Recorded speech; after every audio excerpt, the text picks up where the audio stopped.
അത് Thrissur Mannuthy plants world എന്ന് പറഞ്ഞ നഴ്സറിയാണ്. പാലക്കുടി സോവിന്റെ നഴ്സറിയിലാണ്, തൃശ്ശൂരാണുള്ളത്.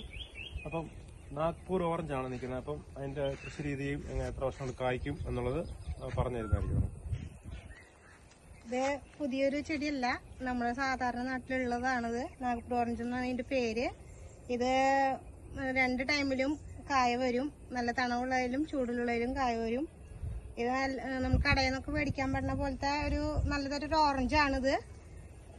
ഇതിനിപ്പോ ആൾക്കാര് പ്രിയമേറിയ ആൾക്കാരാണ് ഇതിനുള്ളത്. നല്ല മധുരവും പുളിയൊക്കെ കൂടിയിട്ടുള്ളതാണ്. എല്ലാവർക്കും ഇഷ്ടപ്പെടുന്ന ഒരു സാധനമാണിത്. എല്ലാവർക്കും ഇഷ്ടപ്പെടും ഇത്. ഇത് ഒരു 6 അടി ഹൈറ്റൊക്കെ വരുള്ളൂ. കൈയെത്തിച്ച് പൊട്ടിക്കാം എന്നുള്ള രീതിയിലാണ്. അത് കാരണം എല്ലാവർക്കും ഇഷ്ടപ്പെടുന്ന ഒരു ഫ്രൂട്ടാണിത്.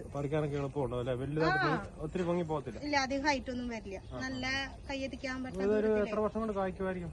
ഇതിപ്പോ ഒരു 1.5 വർഷം കൊണ്ട് കായ വരും.